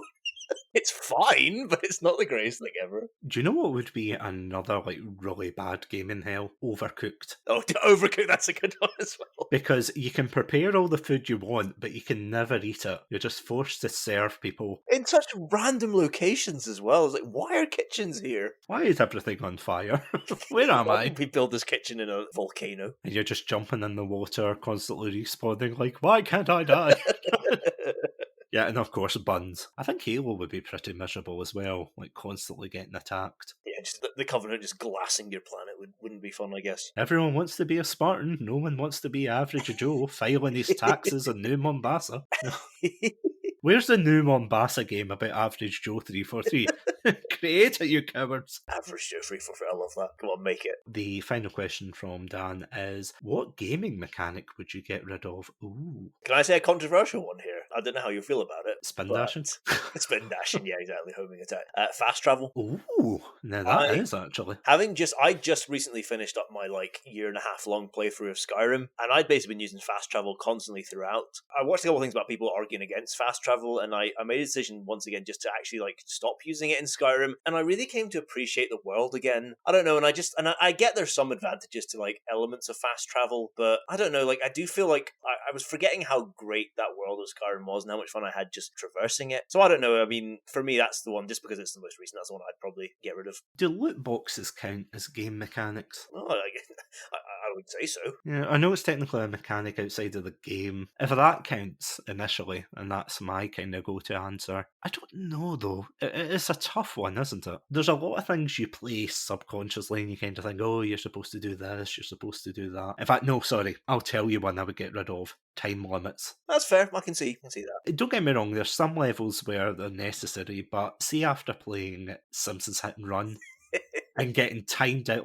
To briefly explain, I played Simpsons Hit and Run as a celebration stream, and I got to the very final level where you have to drive from one side of the map to the other with this very volatile thing of nuclear waste. I played it for ages, could not complete the level, and I was getting so tired and frustrated because as soon as you drive into the playground of Springfield Elementary and you have to awkwardly park underneath the UFO. And that's what I did, I awkwardly parked. And I kid you not, I was a pixel away because the car was going up, the timer was still going down, and it was 1 second, and then it reached 0, and just as the car was about to hit the UFO, it's like, oh, time's up. No, I would get rid of that. I don't know. I think that between that and Mile High Club, because that one really messed with me.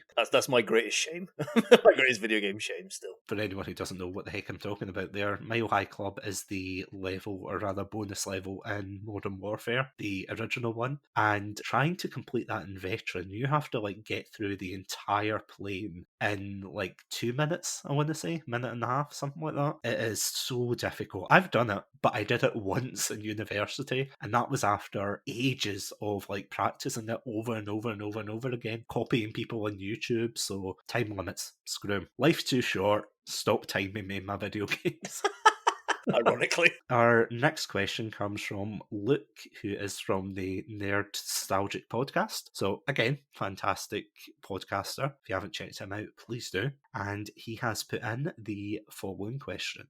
Howdy, Chatsunami. Hey, howdy, Adam. Hope you're doing well. Hope you're good. First of all, I want to say congratulations on your 100th episode. I am incredibly jealous, but I'm coming up quite fast behind you, and I'll catch up to you eventually one day. But for anybody listening, this is Luke from the Nerd Nostalgic podcast, but that's not really important. What's important is you celebrating your 100th celebration.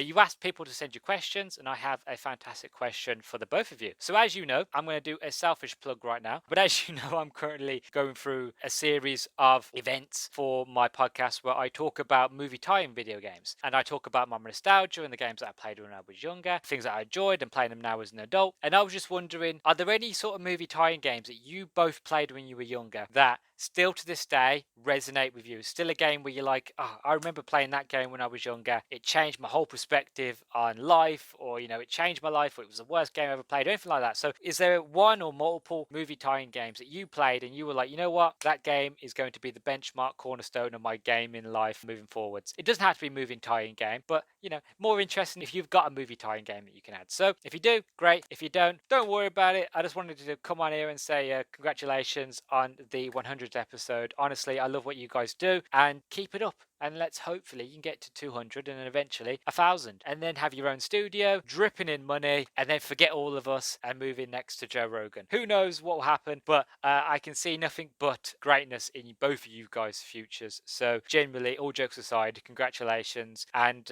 thank you for taking my question. So, first of all, Luke, thank you so much for your very kind words. They are really much appreciated. And yes, he basically asked there, are there any movie tie-in games that resonated with you, or any games in general? Yeah, again, just to say again, thank you so much, Luca, for that. It was a great message. So thank you so much. It's a good thing, like, tie-in games, certainly when I was young, like, I feel that was the kind of height of, well, I say the height, they've been around for a while, but I felt like that was the peak of tie-in games was when we were growing up. I felt like they were everywhere. You usually wouldn't get a big film released without some kind of game attached along it, and they were certainly, like, a large part of my gaming collection when I was growing up. Like, I loved a lot of the Lord of the Rings ones. I loved, like, the Two Towers game and the Return of the King game. I used to love the Enter the Matrix game. It wasn't exactly, it was a tie-in game. It wasn't exactly like it was an original story and everything, but I used to really love that one. I remember loving an Indiana Jones game that I got from my Xbox, one of the first games I got from my Xbox. Again, it was original story, but it was kind of tied into the plot of Temple of Doom. But yeah, like, I mean, those were games that I absolutely loved and absolutely adored playing. I've said this before, I think the most important game in my sort of gaming life is the original Halo, just for kind of setting me on a path of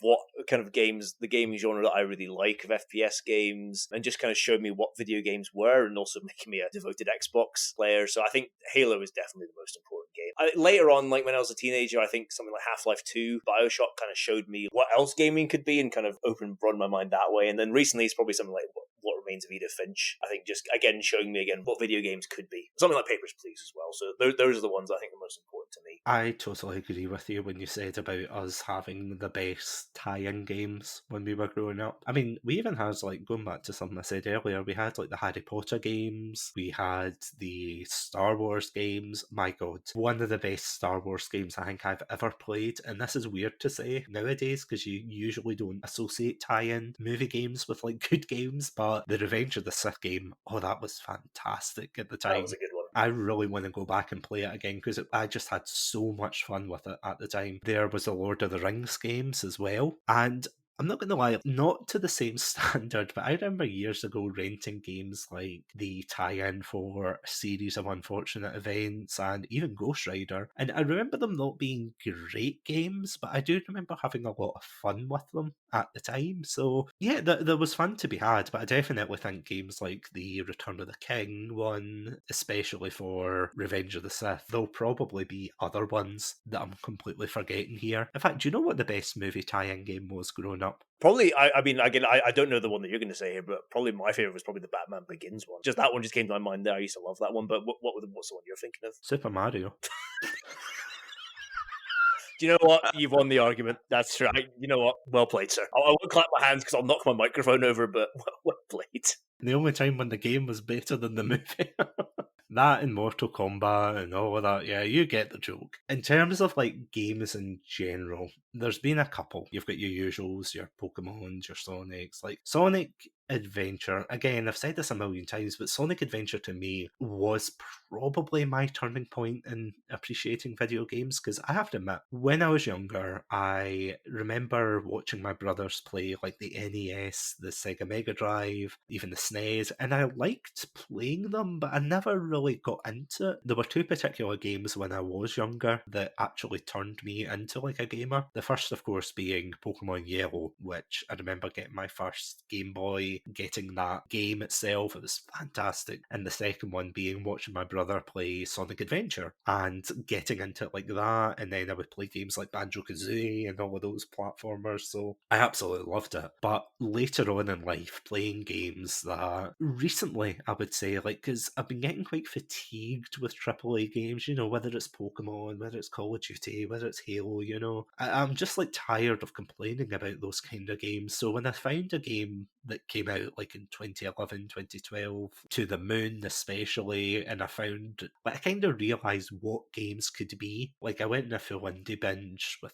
as you know, with Edith Finch, To the Moon, Coffee Talk as well is an absolutely fantastic one I'm working my way through, Obra Dinn, and yeah, of course, finally, The Papers, Please. So yeah, no, it's nice to kind of see these games later on in life and get an appreciation from a more mature perspective. So yeah, love them. So we have one more set of questions. Are you ready, Adam? I am. Let's hit the finish line. The final question comes from a friend of the channel and a Twitch streamer who has been on the channel as well, Searching the Sun, and she says the following. Hi, Satsu. So I got a question for you. Actually, two. One more personal and one about the podcast. So, starting with the personal, how would your parents describe what you do? And to the second question, what's the best way to start a podcast? The first question she asked was, how would your parents describe what you do? I'm handing it to you, Adam. I think my mum would try her best to explain what I did, probably not get it right at all, but try her best in a very kind of sweet way. And I can just imagine my dad probably rolling his eyes. That's probably what I imagine, to be honest. Yeah, I would say my parents would probably say, first of all, a what cast and a why cast. What? Why? How? What?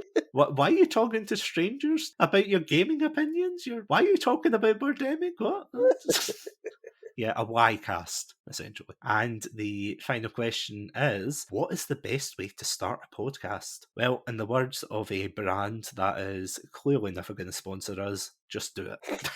The brand of Shia LaBeouf. Yep. Don't let your dreams be dreams, people. I would genuinely say, would you agree with that? Just jump into it and do Yeah, it. just jump in, or in my case, something very particular to me, attach yourself to a shooting star like Satsu, and try not to weigh them down too much. Oh, no.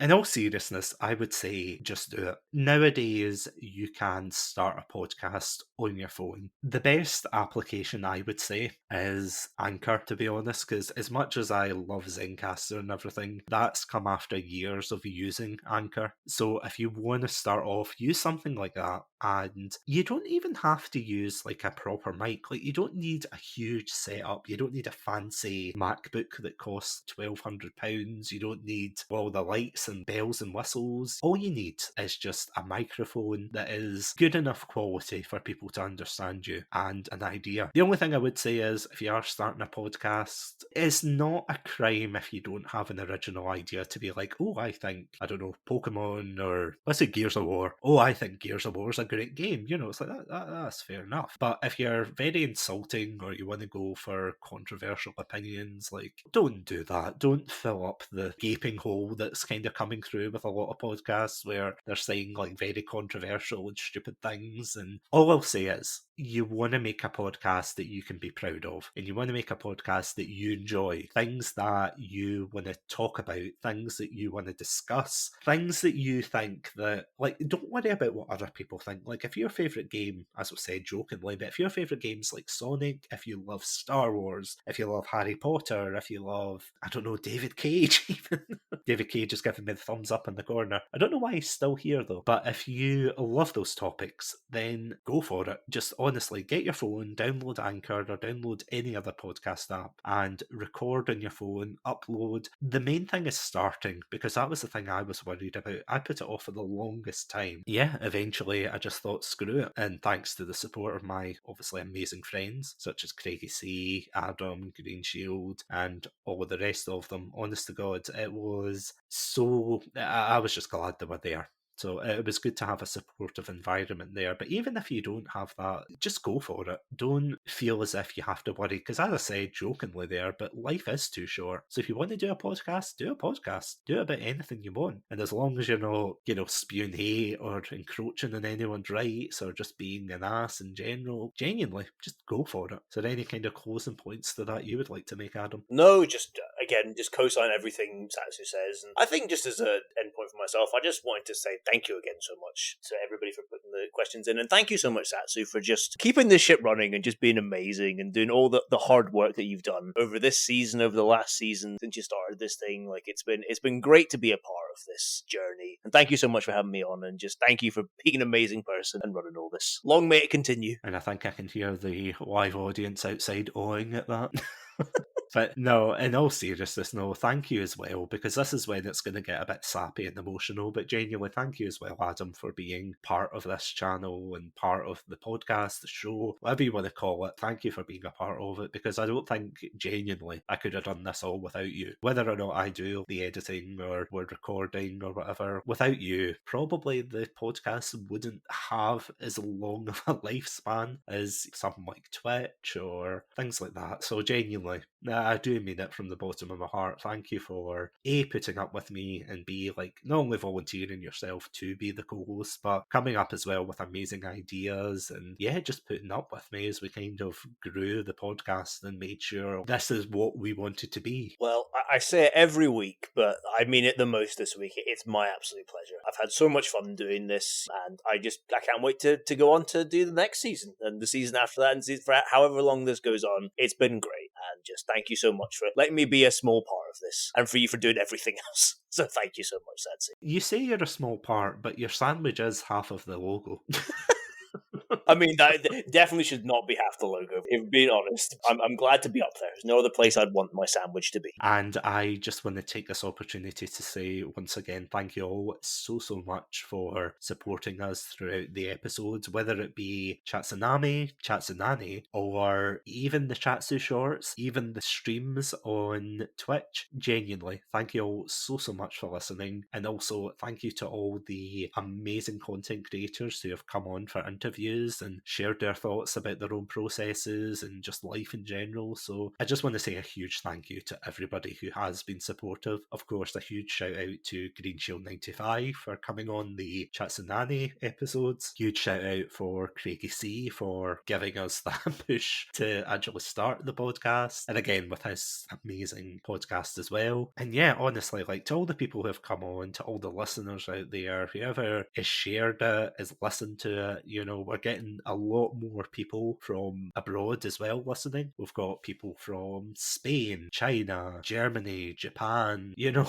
like Sweden, the whole of the UK, America, Canada, just all of these fantastic people. If I missed a country, honestly, you know who you are. You're absolutely fantastic. So thank you all so much for joining us in this adventure. And yeah, here's to another 100 episodes. Next time, we will be returning for season 3. We've got so many exciting things coming up. We have Terminator Month, of course, which I know you are very excited about, Adam. That's the only way I can. My high-pitched shrill. All I'm saying is, I didn't watch Genesis and Dark Fate just for shits and giggles, okay? We've got that. We've also got a first and last coming up for Doom. We have so many Chatsunamis coming up. We have Chatsunamis. We have a episode on a particular group of creatures that are yellow. I'm not going to spoil it, but you know what I'm talking about, Adam. I may know. Something to do with a banana, maybe not. As always, guys, thank you all so much for joining us, and we cannot wait to see you in season 3. But until that time, stay safe, stay awesome, and most importantly, Adam, do you want to finish it off? Stay hydrated. Damn, I mean hydrated. Damn it. Cut. You're off the show. And that was Adam's last episode. Thank you for coming. Bye, guys. But no seriousness. Bye, guys.